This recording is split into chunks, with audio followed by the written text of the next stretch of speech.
Assalamualaikum warahmatullahi wabarakatuh. Bertemu lagi dengan pelajaran biologi di kelas 3. Kali ini Ibu akan membahas tentang pewarisan sifat atau hereditas. Materi ini sudah dipelajari waktu kamu kelas 9 atau kelas 3 SMP. Jadi untuk pertemuan pertama dan kedua kita akan mengulas mengenai penyilangan monohibrid dan dihibrid. Oke.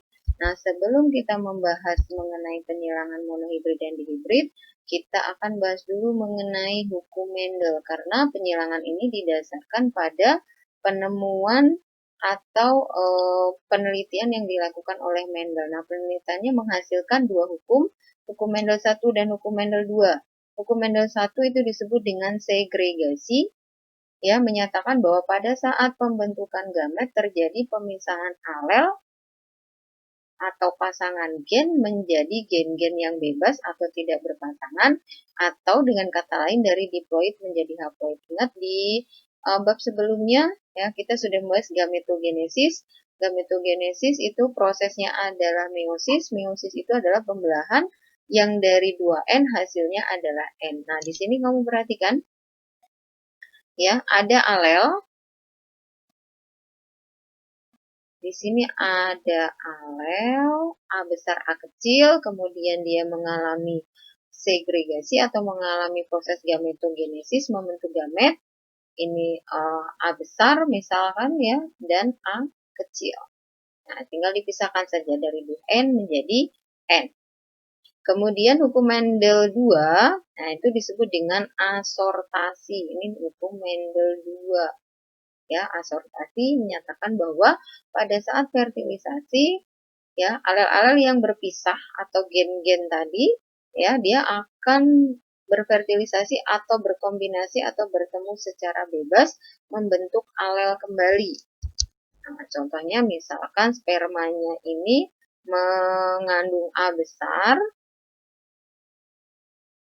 Spermanya ini mengandung A besar, kemudian ovumnya mengandung A kecil. Ini adalah N, kemudian N ya.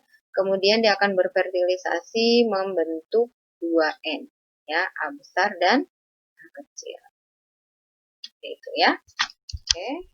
Selanjutnya nah, baru kita membahas tentang penyilangan monohibrid. Penyilangan monohibrid itu adalah penyilangan yang hanya menggunakan satu sifat saja.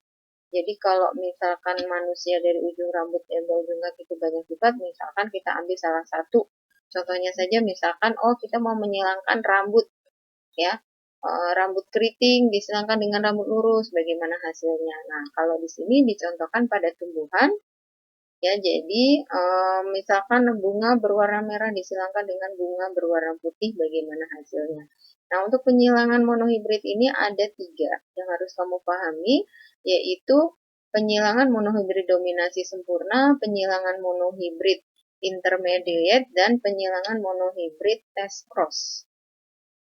Yang dominasi sempurna artinya gen dominan itu benar-benar mendominasi atau mengalahkan gen resesif. Ingat di sini ada M besar, ya. Kemudian ada M kecil dalam keadaan heterozigot, maka dia tetap akan berwarna merah.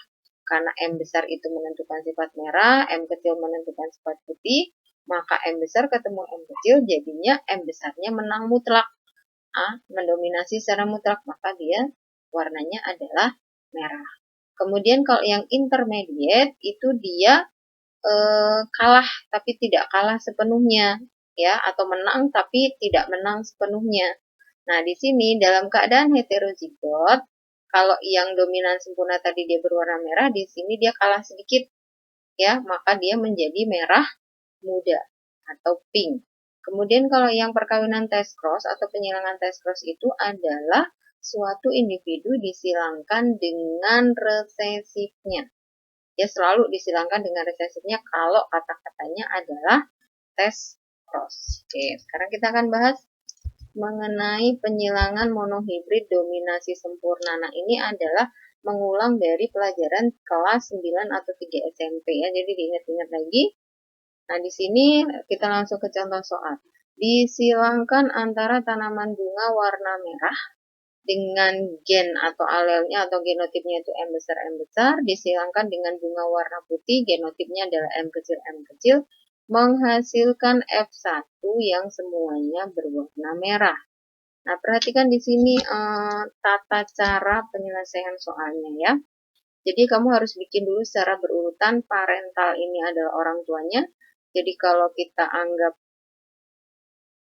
ini kita silangkan, yang merah itu kita anggap jantan, kemudian yang bunga warna putih itu kita anggap betina, ya, maka kita harus bikin gametnya dulu. Ingat, kalau gametogenesis dari 2N menjadi N, ini adalah 2N, kemudian menjadi N. Yang tadinya berpasangan menjadi tidak berpasangan. Yang di sini sendiri-sendiri. Begitu juga dengan yang putih, M kecil berpasangan menjadi sendiri-sendiri seperti ini. Kemudian digabungkan, ingat fertilisasi, terjadi proses fertilisasi, sperma bertemu dengan ovum. Ya, lihat di sini, perhatikan sperma bertemu dengan ovum. Ya. Oke. Di sini spermanya ada M besar, kemudian ovumnya ada M kecil, maka sperma ketemu ovum M besar ketemu dengan M kecil, maka semua keturunannya adalah M besar, M kecil, yang semuanya berwarna merah atau fenotipnya merah. Kemudian kalimat selanjutnya, bagaimana keturunan F2-nya? Nah, keturunan F2-nya itu ya, keturunan F2-nya berarti merah, dikawinkan dengan merah, genotipnya M besar, M kecil, kemudian kamu bikin gametnya, tinggal dipisahkan saja. Oke, kemudian kamu fertilisasi di sini. Ya. Oke, jantannya ada M besar, M kecil, atau spermanya ada M besar, M kecil, begitu juga ovumnya M besar, M kecil, ketemu M besar menjadi M besar, M besar, M besar, M kecil menjadi M besar, M kecil, M besar ketemu M kecil, M besar, M kecil, kemudian M kecil ketemu menjadi M kecil, M kecil. Dan kita lihat bahwa M besar, M kecil itu ada 1, kemudian M besar, M kecil ada 2, kemudian M kecil ada 1. Berarti perbandingan genotipnya, ingat kalau ditanya perbandingan genotip berarti 1 banding 2 banding 1. Kemudian kalau ditanya rasio fenotipnya, ya itu 3 banding 1. Kenapa? Karena M besar berwarna merah, M besar M kecil juga berwarna merah. Ingat dia karena dia dominasi sempurna. Jadi perbandingan fenotipnya 3 banding 1. Ya. Oke. Selanjutnya yaitu penyilangan monohibrid intermediate. Caranya sama, tahapannya sama, hanya sifatnya saja yang berbeda. Ya di sini. Ya, di sini kamu perhatikan kalau tadi dia berwarna merah. Di sini dia berwarna merah muda atau pink. Kemudian F1 disilangkan sesamanya. Nah, tahapannya cara-caranya sama. Nah, perbandingannya antara fenotip dan genotip, kamu perhatikan di sini, perbandingannya adalah sama. 1 banding 2 banding 1. Nah, di sini dicontohkan juga bagaimana kalau yang ditanya itu tidak selalu perbandingan fenotip atau genotipnya, tetapi yang ditanya jumlahnya. Misalkan dari penyilangan F1 sesamanya tadi dihasilkan 120 tanaman. Nah, kemudian bagaimanakah atau berapa jumlah tanaman yang berwarna merah muda? Ingat di sini yang merah muda itu jumlahnya ada berapa? Ada 2. Sementara jumlah totalnya ada berapa? Ada 4. Berarti 2/4. 2/4 kalau disederhanakan menjadi 1/2 dikali jumlah tanaman 120. Maka jumlah tanaman yang berwarna merah muda itu adalah 60 tanaman.